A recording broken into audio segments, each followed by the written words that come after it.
सदन कसाई जी का चरित्र आता है।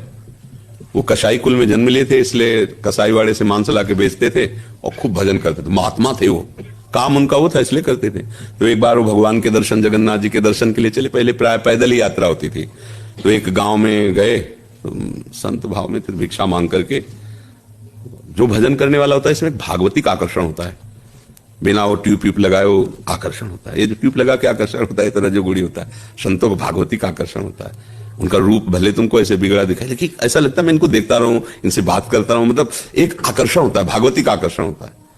तो उस महिला ने देखा, जिस घर में मांगने गए, तो उसने कहा हमारी इच्छा है आप यहीं प्रसाद पा लीजिए। तो उनका ठीक है, गलती हो गई, उनसे भी शादी हो गई। उन्होंने स्वीकार कर लिया बैठ कर पाना। संत हृदय थे, उनका चलो बड़ी श्रद्धा से कह रहे, तो आप कहाँ जा रहे हैं? वह जगन्नाथ जी के दर्शन करने जा रहे हैं। थोड़ा समय रह गया, कहीं ना कहीं तो रुकेंगे ही, आज हमारे घर में रुक जाइए। गलती हो गई, ये दूसरी गलती हो गई। अब ये गलती उनकी कृपा से, मतलब दयालु हृदय थे, तो कोई श्रद्धा से कहे तो लगता क्या है भाई, खा लेते हैं, शाम रात्रि में सो लेते हैं, सुबह चले जाएंगे। अब रात्रि में वो स्त्री आई उठ करके, उसके अंदर मलिनता भाव आ गया था। उसने अपनी बात प्रकट की। तो उन्होंने कहा तुम्हारा पति है, तुम ऐसी निकृष्ट बात क्यों सोचती हो? उसने सोचा इनका कहने का मतलब पति है, तो जाकर उसने पति को मार दिया। कामांध पुरुष कुछ भी कर सकता है, पति को मार। आए बोले पति को, अरे बोले महत अपराध, तू निकृष्ट स्त्री, ऐसी कैसी तेरी भावना हो गई?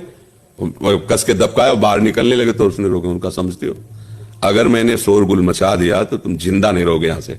तो उनका मृत्यु स्वीकार है, लेकिन गलत आचरण नहीं। ये देखो धर्म पे जो चलने वाले, उसने हल्ला मचा दिया। अब वो तो स्त्री, ये देखो इनको साधु समझकर रात में रोका, लेकिन रात में इन्होंने हमें छेड़ा तो हमारा पति विरोध करने लगा, इन्होंने पति की हत्या कर दी और मुझे छेड़ने के लिए तैयार हो, तुम्हें हल्ला मचा दिया, आप लोग आ गए। गांव के लोगों ने उनको पिटाई की और बंधन डाल के सुबह राजा के पास ले गए। राजा ने देखा, उसने कहा कि हम आपकी ही स्वीकृति से दंड देंगे, पर आप बताइए कि आपने अपराध किया है?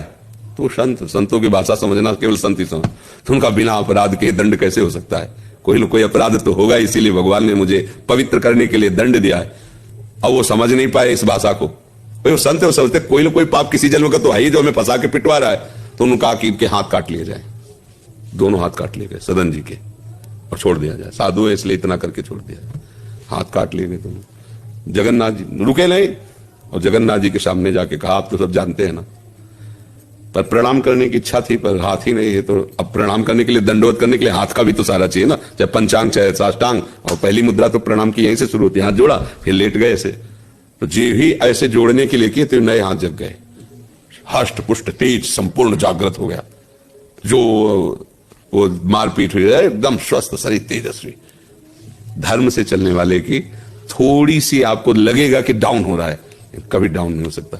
अब अगर सोचो भगवान का आश्रय ना होता तो फेल होने में देर लगता है कि यार दुनिया जान जाएगी, इसलिए नहीं। जो भगवान का आश्रय लेता है, देखो कैसा बुद्धि का शासन कि मृत्यु का समय आ रहा फिर भी अधर्म नहीं। मृत्यु के समय लोग मार डालते, राजा फांसी में चढ़ा देता। अच्छा धर्म